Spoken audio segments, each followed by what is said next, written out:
Start करते हैं। ठीक है, कल एग्जाम है जैसे कि, तो टर्म फर्स्ट में कौन कौन से चैप्टर हैं? Sexual reproduction in flowering plant और human reproduction, reproductive health and then principle inheritance और यस। ठीक है, तो सबसे पहले स्टार्ट करते हैं कौन सा chapter? Sexual reproduction in flowering plant. Sexual reproduction in flowering plant में सबसे पहली बात तो ये लिखी गई है कि हम लोग ये जान के अचंभित हो जाएंगे, चकित हो जाएंगे कि फ्लावर्स भी जो हैं वो भी क्या करते हैं? सेक्सुअल रिप्रोडक्शन करते हैं। ठीक है, फ्लावर में सेक्सुअल रिप्रोडक्शन की बात करेंगे तो 2 ऑर्गन ऐसे हैं जो कि सेक्सुअल रिप्रोडक्शन में रिस्पॉन्सिबल है। एक है एंडोसियम, दूसरा है गायनोसियम। एंडोसियम जो है मेल रिप्रोडक्टिव ऑर्गन है, गायनोसियम क्या है? Female reproductive organ. Male reproductive organ जो एंड्रोसियम है, मेल रिप्रोडक्टिव ऑर्गन एंडोसियम जो है उसके अपने डिफरेंट पार्ट होते हैं। मेन पार्ट जो है उसका वो है एंथर, और एंथर के बारे में जो अगर पूछा जाएगा तो क्या पूछा जाएगा? टेट्राड होता है, बाइलोब्ड होता है, इसके अंदर माइक्रोस्पोंजियम सेल्स पाए जाते हैं, पॉलिन ग्रेन का फॉर्मेशन होता है, माइक्रोस्पोर मदर सेल्स बोला जाता है। ठीक है, एमएमसी नाम से भी क्वेश्चन पूछा जा सकता है। ठीक है, फिर अगर हम बात करें इसके अंदर पॉलिन ग्रेन का, तो पॉलिन ग्रेन का शेप, साइज, कलर वेरी कर सकता है। पॉलिन ग्रेन को वेस्टर्न कंट्री में as a energy source use करते थे in the form of tablet and syrup. ठीक है, अच्छा अगर बात करें पॉलिन ग्रेन में तो 60% में कितने? 2 सेल स्टेज में, और अदर 40% में 3 सेल स्टेज में, vegetative cell and generative cell. Vegetative वी से बड़ा, जनरेटिव छोटा रहता है। वेजिटेटिव बड़ा रहेगा, जनरेटिव छोटा रहेगा। 40% सेल्स ऐसे होते हैं पॉलिन ग्रेन के जिनमें क्या होगा कि जो जनरेटिव सेल है वो फर्दर 2 सेल स्टेज में डिवाइड हो जाएगा, तो 2 जनरेटिव 1 वेजिटेटिव, टोटल 3, तो 3 सेल स्टेज कहलाएगा ये। ठीक है, पॉलिन ग्रेन का फॉर्मेशन कौन करेगा? Microspore mother cell. माइक्रो छोटा, माइक्रोस्पोर मदर सेल। मेगा बड़ा, मेगा स्पोर मदर सेल क्या बनाने का काम करेगा? एग। ठीक है, ओव्यूल के अंदर क्या बनाएगा? ओवरी के अंदर एग बनाने का काम करेगा। ठीक है, एग पे जाएंगे, मेगा स्पोर मदर सेल्स बनाने का काम करेगा। वहां पे क्या क्या होता है हमने कहा था, याद रखने का तरीका कहा था, एंटीपोडल इंड होता है, माइक्रोपाइलर इंड कहलाता है, और ये सिनर्जिड होता है, और चलाजल इंड कहलाता है। ठीक है, क्या बताया था हमने? CA चलाजल इंड पे क्या रहेगा? एंटीपोडल रहेगा, और सिनर्जिड किधर होगा? माइक्रोपाइलर इंड पे होगा। ठीक है, इसके बाद कितने सेल्स होते हैं यहाँ पे? 7 सेल्स होते हैं। न्यूक्लियस कितने होते हैं? 8 न्यूक्लियस होते हैं। 3 ऊपर, 3 नीचे, 2 बीच में। 3 ऊपर, 3 नीचे, 2 बीच में, पोलर न्यूक्लियाई कहलाता है। एक मेल गैमीट आएगा, मेल गैमीट आने के बाद में फर्टिलाइज कर जाएगा बीच से भी और नीचे से भी। बीच से जब करेगा 3 न्यूक्लियस हो जाएगा, 3 न्यूक्लियस हो जाएगा, 3 स्टेज कहलाएगा ना, 2 सेल कहलाएगा, 3 न्यूक्लियाई कहलाएगा। 2 सेल और 3 न्यूक्लियाई, तो 3 सेल ऊपर, 3 सेल नीचे, 2 बीच में, 8 सेल टोटल हो गए। कितने सेल हो गए? 7 सेल हो गए। कितने सेल हो गए? 7 सेल हो गए। न्यूक्लियस कितने हो गए? 8 हो गए। न्यूक्लियस कितने हो गए? 8 हो गए। ठीक है, क्लियर? अच्छा, क्या बनेगा? ये इंडोस्पर्म बनाने का काम करेगा। क्या बनाएगा? इंडोस्पर्म। अब ये इंडोस्पर्म जब सीड का डेवलपमेंट होता है उस टाइम पे 2 चीजें हो सकती हैं, या तो सीड ऐसा हो कि पूरा का पूरा इंडोस्पर्म को कंज्यूम कर जाए। ऐसा सीड जो पूरे इंडोस्पर्म को कंज्यूम कर जाएगा कहलाएगा क्या? नॉन इंडोस्पर्मिक, जैसे कि बीजीपी, bean, gram, pea, non endospermic, पूरा का पूरा खाए जा रहे हैं ये। ठीक है, और दूसरा वाला क्या कहलाएगा? इंडोस्पर्मिक। नॉन इंडोस्पर्मिक को हम लोग नॉन एल्बुमिनस भी बोलते हैं, और इंडोस्पर्मिक को एल्बुमिनस भी बोलते हैं। ठीक है, ये चीजें क्लियर हुई। इसके अलावा अगर हम बात करें कि मोनोकॉट क्या होता है, डाइकॉट क्या होता है। मोनोकॉट ऐसे प्लांट्स होते हैं जिनके सीड्स जब जर्मिनेट करते हैं तो 2 लीफी एम्ब्रियोनिक डेवलपमेंट होता है, उनको बोलते हैं डाइकॉट। अगर सिंगल लीफ निकलेगा एम्ब्रियोनिक लीफ तो कहलाएगा मोनोकॉट। डाइकॉट, मोनोकॉट के एग्जांपल पूछे जा सकते हैं, कई सारे क्वेश्चन एग्जांपल दिए जाएंगे, बोलेंगे बताओ इनमें से कौन कौन सा मोनोकॉट है, कौन कौन सा डाइकॉट है। तो सिंपल एक ही हम मोनोकॉट को पढ़ेंगे, इसके अलावा अदर देन जितने भी होंगे सबके सब क्या होंगे? डाइकॉट। एक और ट्रिक हम बता सकते हैं, अगर बाई चांस ऐसा कुछ आ जाए जो नहीं जान सकते हो तो ध्यान देना, जो चीजें जनरली मार्केट में पाई जाती हैं वो सबके सब मोनोकॉट्स होती हैं। बहुत रेयर ऐसा होता है जो मार्केट में ना पाया जाए, वो क्या कहलाएगा? डाइकॉट। ठीक है, मोनोकॉट जो मार्केट में पाई जाती हैं इजीली वो सब क्या है? मोनोकॉट है, और जो मार्केट में नहीं पाई जाती हैं वो डाइकॉट है। एक आध को छोड़ के एक्सेप्शन है। ठीक है, फार्मूला क्या रखेंगे? बड़ा प्यारा और टू गुड मेरा वाला चावल बनाना। बड़ा बंबू, बंबू क्या होता है? लॉन्ग होता है, बड़ा होता है, तो bamboo, palm, onion, tulip, ginger, मेज, वीट, राइस, बनाना, सब क्या हो जाएंगे? मोनोकॉट। इसके अलावा सबके सब क्या हो जाएंगे? डाइकॉट हो जाएंगे। ठीक है, इसके अलावा डाइकॉट के कुछ एग्जांपल, बीन, ग्राम, पी, जो कि नॉन इंडोस्पर्मिक से हम लोग निकाल सकते हैं। ठीक है, ये सारी चीज हो जाएंगी। अब फॉल्स फ्रूट की बात करें, और बात करें किसकी? ट्रू फ्रूट्स की। अगर फ्रूट्स का फॉर्मेशन ओवरी से हो रहा है तो ट्रू, अदर देन ओवरी जैसे कि थैलेमस से तो फॉल्स। एग्जांपल 2 ही 3 दे रखा है, cashew, strawberry, apple. Cashew, strawberry, apple. CSA formula क्या बताया था? CSA। ठीक है, अच्छा फिर अगर हम बात करें इसमें, ये हो गया फॉल्स फ्रूट, ट्रू फ्रूट्स। अच्छा, मीजो, इंडो कार्प और एपिकार्प। एपिकार्प आउटर लेयर होता है, मीजोकार्प फ्लेसी पार्ट, जैसे मैंगो का। मीजोकार्प एडिबल होता है, पूछा जाएगा एडिबल कौन सा होता है इसका? मैंगो का मीजोकार्प। अगर बोले कोकोनट का एडिबल पोर्शन कौन है तो इंडोकार्प है। लिक्विड भी इंडोकार्प है उसका, और व्हाइट पोर्शन जो होता है वो भी इंडोकार्प है, और कोकोनट के ऊपर जो थिन लेयर होती है ग्रे कलर की वो क्या है? मीजोकार्प है। आउटर जो होता है वो क्या है? एपिकार्प है। क्लियर है, ये सारी बातें कर लिए थे। उसके अलावा ये डाइकार्प, मोनोकार्प भी हो गया। अच्छा, और इस चैप्टर में क्या क्या? पॉलिनेशन की अगर बात करें तो पॉलिनेशन का मतलब क्या होता है? पॉलिनेशन का मतलब होता है transfer of male gamete to the female gamete. मतलब पॉलन ग्रेन का मेल गैमीट का मेल फ्लावर से फीमेल फ्लावर तक जाना, या फिर हम ऐसे बोले एंड्रोसियम टू गाइनोसियम, या फिर एंथर टू स्टिग्मा। अब वो मेल फ्लावर फीमेल फ्लावर बोले, या फिर एंथर टू स्टिग्मा बोले, या फिर मेल गैमीट फीमेल गैमीट बोले, बात एक ही है। इसी को क्या बोलते हैं? पॉलिनेशन बोलते हैं। और पॉलिनेटिंग एजेंट जो होते हैं वो दो तरह से हो सकते हैं, बायोटिक और एबायोटिक। बायोटिक वो जिनमें जान हो, जो लिविंग ऑर्गेनिजम्स हो, अगर वो मेल गैमीट को फीमेल गैमीट तक पहुंचाने का काम कर रहे हैं, बायोटिक फैक्टर्स कहलाएंगे, अदरवाइज एबायोटिक फैक्टर्स कहलाएंगे। ठीक है, इसके अलावा इमैस्कुलेशन, अगर हम बात करें कि कौन कौन से टाइप्स हो सकते हैं पॉलिनेशन की, तो ऑटोगैमी, जिटेनोगैमी और जीनोगैमी। ऑटोगैमी, एक ही फ्लावर में मेल गैमीट फीमेल गैमीट दोनों है। एक ही फ्लावर में मेल गैमीट फीमेल गैमीट दोनों है। मेल गैमीट, मान लो एक ये फ्लावर है, ये मेल गैमीट है, ये फीमेल गैमीट इधर है। मेल गैमीट यहां से निकला, स्टिग्मा पे गिरा, फर्टिलाइजेशन हो गया, सेल्फ फर्टिलाइजेशन। ठीक है, दो तरह के हो सकते हैं ये ऑटोगैमी, या तो क्लोज हो फ्लावर या फिर ओपन हो। क्लोज होगा क्लिस्टोगैमस, ओपन होगा चैस्मोगैमस। सीएल क्लिस्टो में आया और सीएल क्लोज में आया, तो क्लिस्टो क्या हो जाएगा? क्लोज हो जाएगा, दूसरा वाला ओपन हो जाएगा। जिटेनोगैमी की बात करें तो एक फ्लावर और दूसरा फ्लावर, एक फ्लावर से दूसरे फ्लावर पे अगर जाएगा मेल गैमीट तो क्या कहलाएगा? जिटेनोगैमी कहलाएगा। ठीक है, प्लांट क्या रहेगा? सेम। लेकिन अगर प्लांट भी डिफरेंट हो जाए तो जीनोगैमी कहलाएगा। तो ऐसे समझो, एक ही same flower autogamy, different flower बस same plant geitonogamy, different flower and different plant xenogamy. ठीक है, इसके एग्जांपल वगैरह सब कुछ लिखा ही रखा है ऑलरेडी। ठीक है, उसके बाद आगे को जाएंगे। इमास्कुलेशन है और बैगिंग है। इमास्कुलेशन बैगिंग टेक्निक है जो कि यूज किया जाता है कि मेल गैमीट जो है फीमेल गैमीट तक ना पहुंच पाए। इमास्कुलेशन में क्या करेंगे? काट करके निकाल देंगे एंथर वाले पोर्शन को, मतलब एंडोसियम को कट करके निकाल देंगे। बैगिंग में क्या करेंगे? स्टिग्मा को कवर कर देंगे बटर पेपर से, ताकि उसके ऊपर मेल गैमीट ना आ पाए। ये सारी चीजें हो गई थी। ठीक है, अगले चैप्टर में आएंगे। अगले चैप्टर में आएंगे ये ह्यूमन रिप्रोडक्शन की बात करेंगे। ह्यूमन रिप्रोडक्शन में हमने बहुत सारे इवेंट्स बताए थे, कहाँ से कहाँ तक, गैमीट के बनने से लेकर के और बेबी के डेवलपमेंट होने तक, मतलब चाइल्ड तक। ठीक है, लैक्टेशन पीरियड तक। ठीक है, सबसे पहले गैमेटोजेनेसिस के बाद में क्या होगा? इंसेमिनेशन के बाद में क्या होगा? फर्टिलाइजेशन के बाद में क्या होगा? इम्प्लांटेशन के बाद क्या होगा? गैस्टेशन के बाद क्या होगा? पार्चुरेशन के बाद क्या होगा? लैक्टेशन।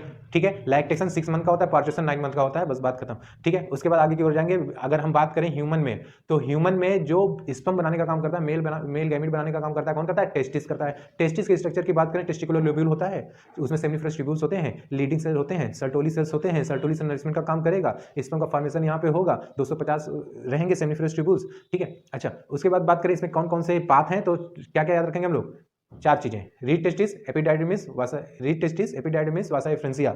ठीक है, वास डिफरेंस। ठीक है, ये 4 चीजें हम लोग क्या करेंगे? ध्यान रखेंगे। उसके बाद फीमेल वाला ज्यादा इंपॉर्टेंट है, वहां से ज्यादा क्वेश्चन पुटअप किया जाएगा। उसके अगर पार्ट की बात करें तो कौन कौन से पार्ट हो सकते हैं फीमेल वाले में? Labia majora, labia minora. ठीक है, इसके अलावा जो मेन चीज है क्या है? ओवरी है। ओवरी से क्या सिक्रीट होगा? ओवम सिक्रीट होगा। ठीक है, कितने दिन पे? 28 डेज पे, मतलब लगभग 1 मंथ पे। ठीक है, 2 ओवरी होते हैं, 1 पेयर होता है। 1 मंथ एक ओवरी से ओवम का सिक्रेशन होगा, अदर दूसरे मंथ में दूसरे ओवरी से ओवम का सिक्रेशन होगा। बारी बारी से काम होता है, जिसको मेंस्ट्रुअल साइकिल बोलते हैं। अगर हम मेमरी ग्लैंड की बात करें तो मेमरी ग्लैंड में खाली एक फार्मूला, बात खत्म, एनडीए दाल। ठीक है, अच्छा, during the time of menstrual cycle bleeding occurs, कौन सा लेयर ब्रेक होता है? इंडोमेट्रियम। कौन सा लेयर ब्रेक होता है? इंडोमेट्रियम। ठीक है, कौन सा लेयर? इंडोमेट्रियम। अगर डिलीवरी के टाइम पे, पार्चुरेशन के टाइम पे जो कॉन्ट्रैक्शन होता है मसल्स, कौन कॉन्ट्रैक्ट करता है? मायोमेट्रियम। कौन करेगा? मायोमेट्रियम। 2 ही काम के हैं, इंडो और मायो। कौन का काम का कौन है? मी एम ई, मायो और इंडो। बाहर वाला काम का नहीं है, खाली वो कवरिंग का काम करेगा। ठीक है, उसके बाद जाएंगे गैमेटोजेनेसिस की बात करेंगे। तो गैमेटोजेनेसिस में क्या क्या होगा? गैमीट का फॉर्मेशन होगा। अगर स्पर्म बन रहा है तो स्पर्मेटोजेनेसिस, ओवम बन रहा है तो ओजेनेसिस। ठीक है, यहाँ पे स्पर्म 4, वहां पे सिर्फ 1, बाकी सारे डिस्ट्राय होते चले जाएंगे। मेंस्ट्रुअल साइकिल की बात करेंगे, मेंस्ट्रुअल साइकिल से क्वेश्चन आने हैं। हार्मोन्स देखा जाएगा, कौन कौन सा हार्मोन है? एलएच है, एफएसएच है, एस्ट्रोजन है, प्रोस्टान है। सबके सब 14 डेज पे पीक पे रहेगा। प्रोस्टान जो है वो 21 से 22 डेज पे पीक पे रहेगा। प्रोस्टान हेल्प करता है किसमें? इम्प्लांटेशन में। प्रोस्टान किसमें हेल्प करेगा? इम्प्लांटेशन में। ठीक है, अगर हम मेंस्ट्रुअल साइकिल की बात करें तो मेंस्ट्रुअल साइकिल को डिवाइड करो 2 पार्ट में, 1 से 14 डेज अलग, 14 से 28 डेज अलग। 1 से 14 डेज के बीच में क्या होता है? ब्लीडिंग होगा। यहीं पे क्या होगा? फटेगा लेयर, मतलब क्या कहलाएगा? Follicular phase. 1 से 14 डेज को अगर डिवाइड देखा जाए तो क्या कहलाएगा? Follicular phase. और 14 से 28 डेज जो है वो क्या कहलाएगा? Luteal phase. तो एफ से फॉलिकुलर फेज, एल से ल्यूटियल फेज। पहले फटेगा तभी तो लुटेगा, तो एफ से फटना, एल से लुटना। 1 से 14 डेज फॉलिकुलर फेज, 14 से 28 डेज ल्यूटियल फेज। और फॉलिकुलर फेज को दूसरा नाम बोलते हैं प्रोलिफरेटिव फेज, मतलब 1 से 14 डेज को प्रोलिफरेटिव फेज भी बोल सकते हैं। और 14 से 28 डेज को बोलते हैं ल्यूटियल फेज, क्योंकि वहां पे लुट रहा है। अगर लुट रहा है इसका मतलब कुछ सिक्रीट हो रहा है, इसलिए उसको क्या बोलते हैं? सिक्रीटरी फेज बोलते हैं।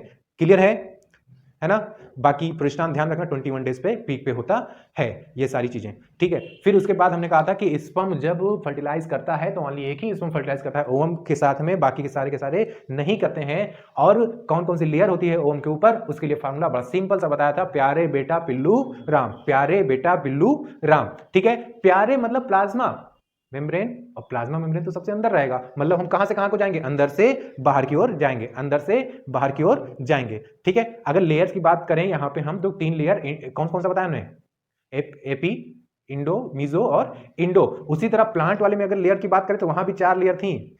कौन कौन सी लेयर थी, एपिडर्मिस, इंडोथीसियम, मिडिल लेयर और टैपेटम। टैपेटम जो है ना क्या काम करेगा, नरिशमेंट, बाकी तीनों प्रोटेक्शन का। टैपेटम में मल्टी न्यूक्लिएटेड होता है, ठीक है। और यहाँ भी 3 लेयर, एपी, मीजो और इंडो। और उसके अलावा वहां भी 3 लेयर था जब हमने फ्रूट्स की बात किया, एपिकार्प, मीजोकार्प और इंडोकार्प। क्लियर है। अब जब फर्टिलाइजेशन हो जाएगा, फर्टिलाइजेशन कहां पे होता है ये क्वेश्चन पूछा जाएगा। Fertilization are occurs at the ampullary isthmus junction, जहां पे एम्पुला और स्थमस फॉलोपियन ट्यूब का, जहां पे एम्पुला और स्थमस दोनों मिलते हैं वहीं पे फर्टिलाइजेशन होता है। 3 डेज वेट करेगा, 3 डेज के बाद आगे की ओर मूव कर जाएगा, ठीक है। गैमीट फर्टिलाइज करेगा, क्या बनेगा, जाइगोट, जाइगोट में डिवीजन होगा, क्या बनाएगा, एम्ब्रियो। जब एम्ब्रियो का डेवलपमेंट होगा तो उसमें सबसे पहले क्या बनेगा, ब्लास्टोसिस्ट बनेगा। 8 से 16 सेल ब्लास्टोसिस्ट कहलाएगा। उसके बाद मेरुला कराएगा 32 तक, 32 तक हो जाने के बाद में किधर मूव कर जाएगा, ये यूट्रस की तरफ मूव कर जाएगा, इंप्लांट कर जाएगा, ठीक है। ट्रोफोब्लास्ट सेल्स होंगी, ट्रोफोब्लास्ट सेल्स होंगी, ट्रोफोब्लास्ट से डिवाइड कर करके ऑर्गन ऑर्गन सब कुछ बनाने का काम करेगा, ठीक है। ये सारी चीजें हो गई। अच्छा, फर्स्ट मंथ में क्या बनेगा, हार्ट। सेकेंड मंथ में डिजिट और लिम्स, डिजिट और लिम्स, ठीक है। थर्ड सब कंप्लीट। 5 मंथ तक क्या होगा, थर्ड मंथ में क्या होगा, ये आईब्रो वगैरह है, हेयर्स वगैरह है, ये सब चीजें आ जाएंगी। 5 मंथ्स में क्या, 6 मंथ में क्या हो जाएगा, कंप्लीट हो जाएगा। 9 मंथ में थोड़ा सा डेवलपमेंट होगा, उसी में ये सारी चीजें होंगी, ठीक है। अब अगर बात करें प्रेगनेंसी के टाइम पे तो कुछ और खास तरह की हार्मोन्स निकलती हैं। रिलैक्सिन, रिलैक्सिन मतलब रिलैक्स, पार्चुरेशन में जो रिलैक्स फील कराएगा, कौन कराएगा, रिलैक्सिन कराएगा। ये कब, पार्चुरेशन के टाइम पे ही रिलीज होता है रिलैक्सिन। इसके अलावा एससीजी, एसपीएल, ये सारी हार्मोन्स हैं, कोई खास रूल नहीं है, इसको एक बार देख लेने की जरूरत है। ये चैप्टर्स पूरा क्या हो गया, खत्म हो गया, ठीक है। आगे वाले चैप्टर में जाएंगे, रिप्रोडक्टिव हेल्थ की बात करेंगे, कई क्वेश्चन बनेंगे। ज्यादा क्वेश्चन जो यहाँ के बनने की पॉसिबिलिटी है वो है फुल फॉर्म से। सारे फुल फॉर्म आप लोग बहुत अच्छे से देख लीजिए। स्टार्ट करेंगे इस चैप्टर को। सबसे पहले चैप्टर में बात किया गया है जनसंख्या के बारे में, पॉपुलेशन के बारे में। पर ईयर 20 पीपल्स ऐड हो रहे हैं 1000 पे, पर ईयर 20 पीपल ऐड हो रहे हैं 1000 पे। ये ग्रोथ रेट है अपने इंडिया की, ठीक है। फिर उसके बाद आगे की ओर जाएंगे तो देखेंगे कि कैसे कैसे कंट्रोल कर सकते हैं। तो बहुत सारे मेथड्स हैं, फिजिकल है और इसके अलावा क्या बोलते हैं, आईयूडी है, इंट्रायूटेरन डिवाइस है, सर्जिकल मेथड भी है, ठीक है। तो अगर इंट्रायूटेरन डिवाइस से ही क्वेश्चन आएगा, एक बार ध्यान रखना, इंट्रायूटेरन डिवाइस से क्वेश्चन आएगा तो वहाँ पे कॉपर टी, कॉपर 7, एलएनजी, ठीक है, मल्टीलोटेड 375 क्वेश्चन यहाँ से अंदर से पूछेगा। तो कॉपर पे पूछेगा, कॉपर क्या काम करता है, कॉपर क्या काम करेगा, सप्रेस करेगा, स्पर्म की मोटिलिटी को आगे की ओर बढ़ने नहीं देगा। और जो दूसरा उसमें हार्मोन्स है वो क्या करेगा, अनसुइटेबल बनाएगा, किसको, यूट्रस को, ताकि उसमें किसी भी तरह का इंप्लांटेशन ना हो पाए। सर्जिकल मेथड से क्वेश्चन पूछा जाएगा, ट्यूबेक्टॉमी, वेसेक्टॉमी। ट्यूबेक्टॉमी मतलब फॉलोपियन ट्यूब, टी से ट्यूबेक्टॉमी, ट्यूब को कट करके हटा दिया जाएगा, रास्ता बंद हो जाएगा आगे की तरफ, ना ही ओवम मूव कर पाएगा ना ही इस पर मूव कर पाएगा। उसी तरह सेम मेल में किया जाएगा, जिसको वेसेक्टॉमी को बोला जाता है, ठीक है। फिर आगे बढ़ेंगे, MTP, medical terminated pregnancy, MTP, medical termination of pregnancy. STD, sexual transmitted disease. GIFT, gamete intrafallopian tube, ZIFT, zygote intrafallopian transfer, ठीक है। अच्छा, अगर हम बात करें किसकी, ये टेस्ट ट्यूब बेबी की, तो इसी के अंडर में सब आएगा। टेस्ट ट्यूब बेबी क्या है, एक तरह का बून है, किसके लिए, इनफर्टाइल कपल्स के लिए। इनफर्टाइल कपल्स के लिए क्या है कि ये एक तरह का बून है, ठीक है। इन विट्रो फर्टिलाइजेशन क्या होता है, इन विवो फर्टिलाइजेशन क्या होता है, ये सब चीजों को विशेष ध्यान देना। ये आएगा, एथिकल इश्यूज इंडिया में है, लोगों को अच्छा नहीं है, लोग अच्छी से अच्छा नहीं मानते हैं, लेकिन फिर भी एक तरह का बून है कि इनफर्टाइल कपल जिसके अपने खुद के बच्चे नहीं है, वो ऐसे मेथड्स को, मेडिकल मेथड्स को यूज करके और संतान पैदा कर सकते हैं। लेकिन मैक्सिमम चांसेस जो होता है प्रॉब्लम्स होने का, वो किसमें होता है, मेल्स में होता है। किसमें होता है, मेल में होता है। क्लियर है। नेक्स्ट चैप्टर में जाएंगे, ठीक है। नेक्स्ट चैप्टर में, ठीक है, inherit, principle of inheritance and variation, ठीक है। यहाँ पे बात करेंगे कि क्यों हाथी का बच्चा हाथी ही होता है, कुत्ते का बच्चा कुत्ता ही होता है, एक फूल जैसा होता है, उसके जो नए फूल निकलते हैं वो सेम के सेम क्यों होते हैं। ये सब किसकी वजह से होता है, क्योंकि जीन की वजह से होता है। मेंडल ने सबसे पहले इन सब चीजों के बारे में बताया था। Father of genetics Gregor Johann Mendel, father of genetics गेगा जर्मेंटल किस पे वर्क किया? प्लांट पे, कौन सा? गार्डन पी पे, गार्डन पी पे, ठीक है। पी के भी कई सारे स्पीसीज होते हैं, लेकिन गार्डन पी पे इन्होंने काम किया। वजह क्या था? रिजल्ट जल्दी शो हो जाएगा, इजिली इसको प्रोड्यूस करा पाएंगे, जर्मिनेट करा पाएंगे, ठीक है। 7 कैरेक्टर्स लिए थे, 7 कैरेक्टर्स देख लेना। इसके बाद इन्होंने जो अपना दिया मेंडल्स के लॉ, उस लॉ में 3 लॉ थे, law of dominance, law of segregation, law of dominance, law of segregation, law of independent assortment. Law of dominant पे एक कैरेक्टर दूसरे पे डोमिनेंट हो जाएगा, याद करो, टाल लेंथ वाला बताया था। लॉ ऑफ डोमिनेंस के बाद कौन सा आएगा? Law of segregation. सेग्रीगेशन का मतलब सेपरेशन, 2 चीजें आएंगी, कोडोमिनेंस और इनकम्प्लीट डोमिनेंस, कोडोमिनेंस और इनकम्प्लीट डोमिनेंस। उसके बाद लॉ ऑफ इंडिपेंडेंट असॉर्टमेंट, उसमें क्या बताया इन्होंने? कोई भी कैरेक्टर किसी के साथ जाने के लिए फ्री टू मूव है, किसी के साथ भी जा सकता है। डाइकॉट का एग्जांपल होता है, वो दोनों किसके होते हैं? मोनोकॉट के एग्जांपल होते हैं, ठीक है। लिंकेज की बात करेंगे, लिंकेज का मतलब क्या होता है? लिंकिंग, अगर जीन क्या होगा? पास होगा तो लिंकिंग क्या होगा? ज्यादा होगा। लिंकेज की पॉसिबिलिटी क्या होगी? ज्यादा होगी, मतलब कैरेक्टर का नेक्स्ट जनरेशन में जाना चांसेज ज्यादा होगा, ठीक है। सेक्स डिटर्मिनेशन की बात करेंगे, सेक्स ऐसे डिटरमाइन होता है, तो ये रैंडम प्रोसेस है। ये क्या है? रैंडम प्रोसेस है। मान लो एक एक्स है, दूसरा एक्स है, ठीक है। एक्स किसका होता है? फीमेल का होता है। एक्स वाई किसका होगा? मेल का होगा, ठीक है। अब इनसे एक गैमीट बना, इनसे भी गैमीट बना, इनसे बना एक्स, इनसे बना एक्स वाई। अब इनका एक गैमीट दूसरे फीमेल के गैमीट के साथ जा सकता है। मान लो ये एक्स के साथ चला गया तो क्या बनेगा? एक्स। ये एक्स मान लो वाई के साथ चला गया तो क्या बनेगा? X Y. तो रैंडम प्रोसेस है ना, सेक्स डिटर्मिनेशन, ठीक है। ड्रोसोफिला मेलागास्टर पे इन्होंने बताया था, ठीक है। इतनी सारी बातें हो गई। अच्छा, फिर आगे कौन सा टॉपिक है? बीमारी के बारे में बताएंगे। तो बीमारी कौन सा था? ऑटोसोमल था और मेंडेलियन डिसऑर्डर था। इसके लिए फार्मूला बहुत अच्छे से हमने बता रखा है, ठीक है। अगर उसमें बीमारी की बात करें तो जैसे देखेंगे, ये बीमारी कहाँ गया भाई? नहीं लिखा है क्या? Sickle cell anaemia. गांव वाले बहुत अच्छे, सिक्कल सेल एनीमिया ध्यान देना, गांव वाले बहुत अच्छे। इसमें क्या होता है? ग्लूटामिक एसिड को वेलाइन क्या करता है? चेंज कर देता है। और कहां से चेंज करेगा? बीटा ग्लोबुलिन चेन, जो कि कहां पे है? 6 नंबर पे है, 6 पोजीशन पे बीटा ग्लोबुलिन चेन से ग्लूमेटिक को चेंज कर देता है, कौन? वेलाइन, ठीक है। Sickle cell anaemia. इसके अलावा और भी जो थैलेसेमिया है, कलर ब्लाइंडनेस है, हीमोफीलिया है, ये सारी डिसीज देख लेना। पेडिग्री एनालिसिस का मतलब होता है पीढ़ी दर पीढ़ी डिसीज का, डिसऑर्डर की स्टडी करना पेडिग्री एनालिसिस कहलाता है। अगर वो डोमिनेंट होगा तो डोमिनेंट हो जाएगा, रिसेसिव होगा तो किसी ऑफिस में आएगा, किसी ऑफिस में नहीं आएगा, ठीक है। जाएगा सब में, लेकिन कभी डोमिनेंट होगा, कभी डोमिनेंट नहीं होगा। फिर अगर हम बात करें इसमें, तो 3 बीमारी में से 2 तो आने ही आने हैं, Down syndrome, Turner syndrome, Klinefelter syndrome. Down syndrome 21 में प्रॉब्लम्स होने की वजह से होता है। हथेली चौड़ी हो जाएगी, जुबान, ये लिप्स बड़े बड़े हो जाएंगे, लोअर जब बढ़ जाएगा, हेड जो है छोटा सा हो जाएगा, ब्रेन जो है वो डेवलप नहीं हो पाएगा, डाउन सिंड्रोम कहलाएगा। क्लिफिंटर सिंड्रोम और टर्नर सिंड्रोम ध्यान रखना, TURNER टर्नर, FEMALE फीमेल, दोनों में 6 है, फीमेल में भी 6 हैं और टर्नर में भी 6 हैं। इसका मतलब ये किसमें होगा? फीमेल में होगा। ऐसी फीमेल जिनमें टर्नर सिंड्रोम होता है, उनके अंदर मेल कैरेक्टर्स अपीयर हो जाते हैं, क्योंकि इनमें क्या होता है? एक क्रोमोसोम क्या हो जाएगा? लेस, 45 नंबर ऑफ क्रोमोसोम्स रहेगा। दूसरा वाला क्लिफिंटर सिंड्रोम, इसका मतलब वो किसमें हो जाएगा? मेल में हो जाएगा। वहां पे एक एक्स्ट्रा एक्स क्रोमोसोम आ जाएगा, जिस वजह से फीमेल कैरेक्टर मेल के अंदर अपीयर हो जाएंगे, ठीक है। तो ये सारा चीजें हो गया, इस चैप्टर को खत्म करो, आगे चैप्टर आओ।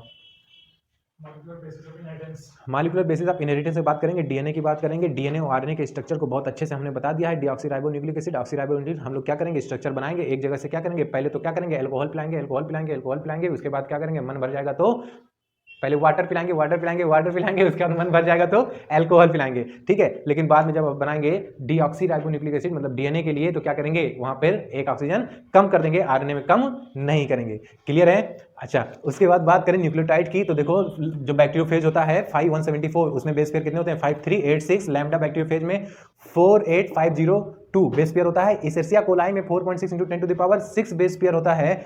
और इन सब में कैसा है? डिप्लॉइड है। और जबकि ह्यूमन में हैप्लॉइड अगर है, उसमें 3.3 × 10⁹ बेस पेयर्स होते हैं। जिन अगर उसकी बात करें हम क्रोमोसोम में, तो बेस पेयर के बीच के, 2 बेस पेयर के बीच की डिस्टेंस जो होती है 0.34 नैनोमीटर, ठीक है। और 10 होते हैं तो 10 से मल्टीप्लाई कर, टोटल जो होता है 3.4 नैनोमीटर डिस्टेंस होता है। बाकी इसमें बेस पेयर बता ही दिया है, ठीक है। अगर हम यहाँ पे क्वेश्चन पूछा जाएगा बॉन्ड के बारे में, कहाँ पे कौन सा बॉन्ड होता है, तो देखो बेटा, शुगर और बेस के बीच में एन ग्लाइकोसिडिक बॉन्ड होता है। फास्फेट और अल्कोहल के बीच में फास्फोइस्टर बॉन्ड होता है। न्यूक्लियोटाइड के बीच में फास्फोडाइस्टर बॉन्ड होता है। और बेस के बीच में हाइड्रोजन बॉन्डिंग होती है। हाइड्रोजन बॉन्डिंग से एक चीज और ध्यान रखना, क्रोमोसोम का हेलिकल स्ट्रक्चर हाइड्रोजन बॉन्डिंग की वजह से होता है, ठीक है। 5 एंड पे क्या होगा? फास्फेट होगा। 3 एंड पे क्या होगा? अल्कोहल होगा। एडेनिन, थायमिन, ग्वानिन, साइटोसिन होता है। थायमिन को हटा दो, यूरेसिल आ जाएगा तो आरएनए कहलाएगा। थायमिन है तो डीएनए कराएगा। बाकी स्ट्रक्चर की बात किए थे, स्ट्रक्चर में हमने क्या बताया था डीएनए और आरएनए के स्ट्रक्चर में कि पहले पानी पिलाएंगे, पानी पिलाएंगे, पानी पिलाएंगे, पानी पिलाएंगे, मन भर जाएगा तो दारू पिलाएंगे, है ना।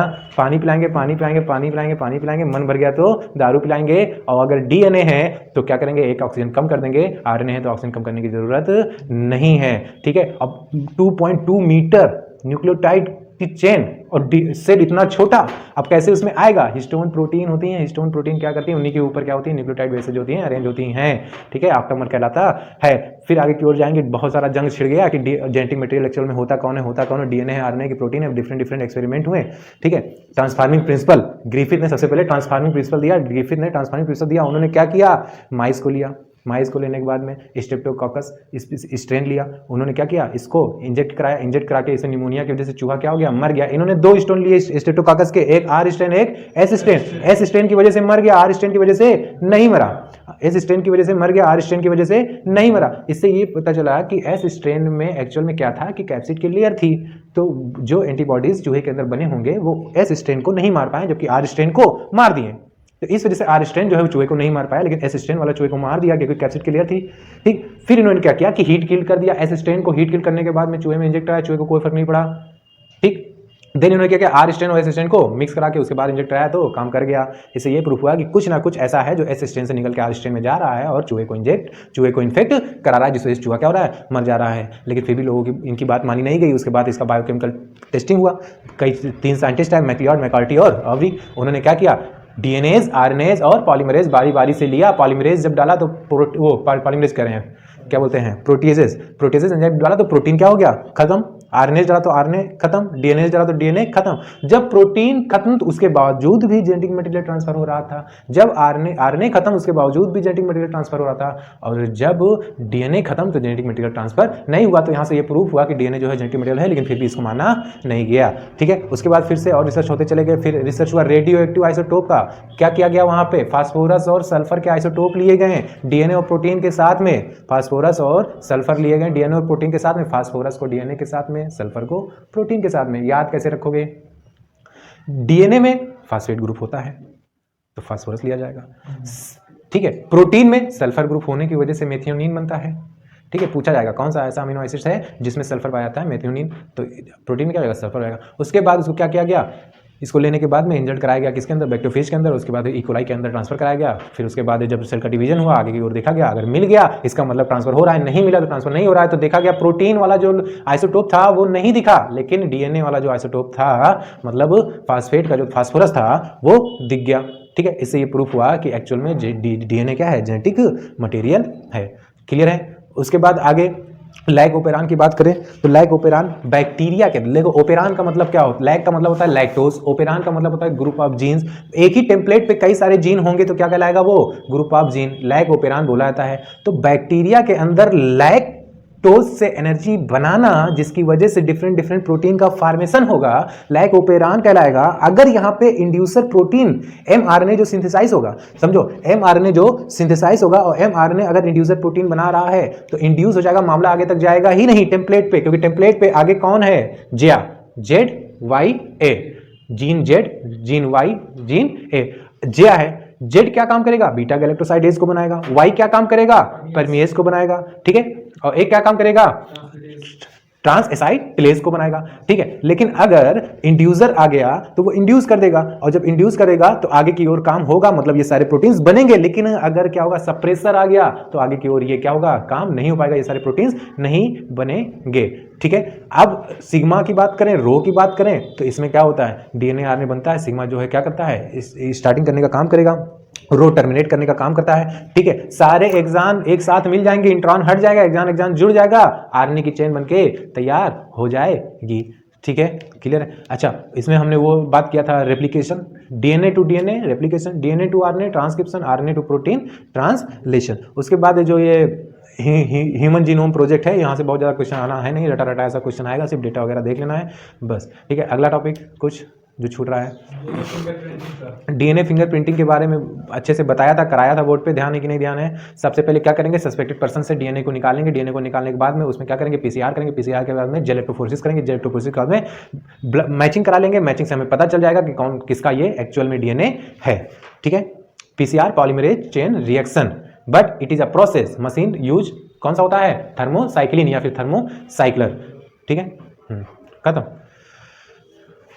ठीक है, और कुछ चीजें जैसे देख लेते हैं, जैसे कि कोडिंग के बारे में देख लेंगे। जो प्रोटीन्स बनते हैं तो आरएनए जो है वो कोड करते हैं डिफरेंट डिफरेंट प्रोटीन को। कुछ प्रोटीन्स जो होते हैं इंपॉर्टेंट है, जैसे कि इनिशिएशन, अगर इनिशिएशन कोडान के बारे में बात करें तो AUG, इनिशिएशन कौन है, AUG। उसके अलावा अगर ट्रिपल यू है, UUU, या फिर ट्रिपल C है, CCC, या ट्रिपल A है, AAA, या फिर ट्रिपल G है, GGG। तो your coaching are good, your मतलब ट्रिपल यू, कोचिंग मतलब ट्रिपल C, आर मतलब ट्रिपल A, गुड मतलब ट्रिपल G। उसके बाद इससे कौन सी प्रोटीन बननी है, तो फेनिल एनालिन बनेगा।